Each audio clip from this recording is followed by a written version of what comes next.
A lot of people don't know how much money they can save by just adding a few dollars a month whenever they can to their mortgage payment. So hopefully this is going to explain how to do that and why it's in your best interest to do that. So first thing we need to do is look at our amortization schedule. The schedule may be provided at closing after buying a property, or if you want to generate one, the best place I've found is to go to bankrate.com. So let's just go up into the browser up at the top if you're following along and put in bankrate. Here it comes, .com, and bang, we're right there. Healthier, happier lifestyle. So we'll go under mortgage. And we're going to go over here to the amortization calculator. That's right there. And just click on that. Bam, you're there. This is an excellent place to get this, and I've tried many.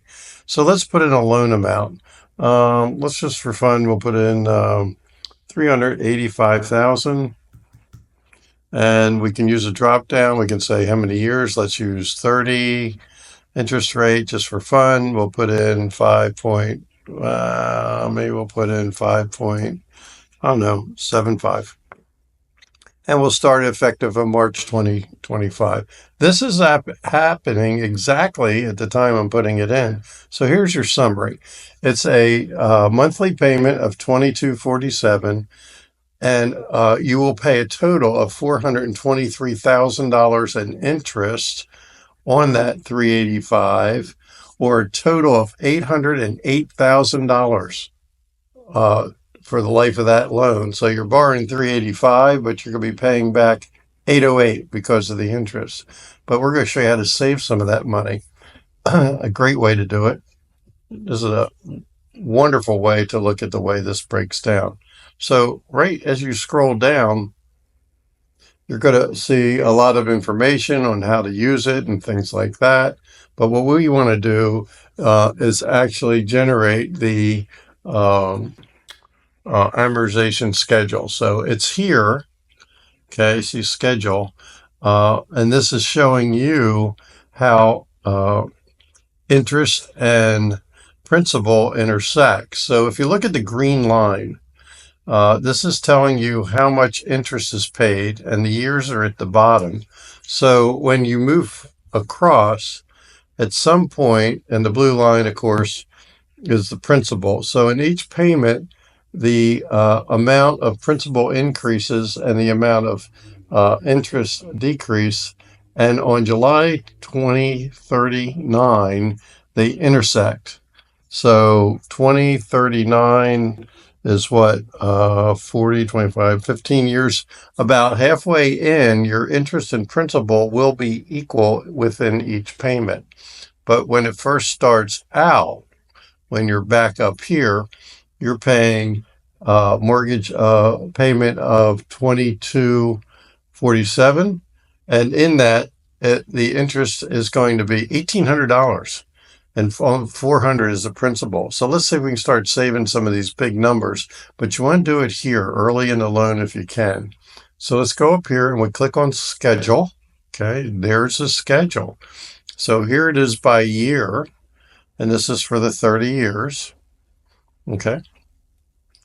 But the nice thing about this is you can expand any one of these years to see each month how much is principal and how much is interest. Or if you want to expand all the years, you click here. Okay. So let's just start now with the first year. So here we are, 2025. We're going to look at the payments starting in April. So in April, your payment, now the amount of payment never changes. It's always $22.47. And even if you do what we suggest, you still must make that payment every month. But what you are allowed to do, and check with the mortgagee, but almost everyone that I've come in contact allows prepayment. Make sure you can prepay it and find out how they like to have it prepaid.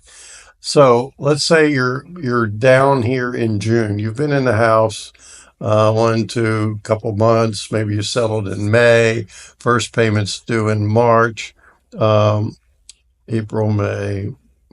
Well, if you settled in May, you're probably going to June, July. Your first payment's going to be in July, actually.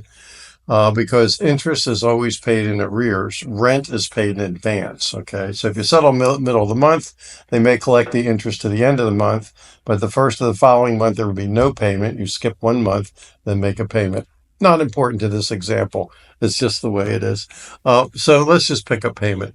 Let's say here you are making your July payment. Well, you look at this amortization schedule for July and go, I'm paying $400 in principal, but I'm also paying $1,800 in interest. How about if I could save that $1,800 maybe for the next month? Well, here's how you do that. You make your payment, your normal payment amount, right? Normal payment amount, $22.47 right there.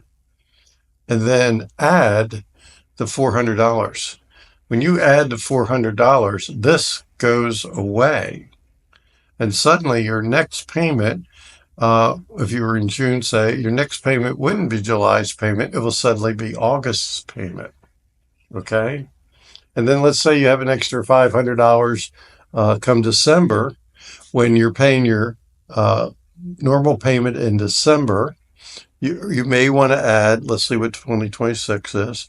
You may want to add an extra $419.63. It should be the exact amount.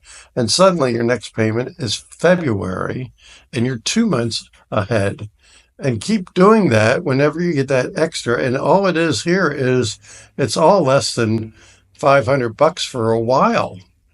Now you'll know how it changes by expanding any of these years to see what happens. Now remember we said half and half interest and principal is about 15 years in. So 15, what's that, 35, that's 2040. Let's look around the year 2040. 2040, here it is. This is growing, not quite there yet. Let's go to 41. Getting closer, 42. Here we go, 42. There it is. Almost equal, and then it's going to switch in 2043. Suddenly you're going to be paying more principal than interest. So here you go to spend an extra $1,100 to save it. But back in the beginning, you're only throwing an extra $400 or so to save all that interest each month. If you want more on this information, talk to your real estate agent, talk to your mortgage company, or talk to your closing attorney or title company and say, can you show me about prepaying? Because from time to time, I would like to prepay some of the principal when I make a payment. Hope that helps.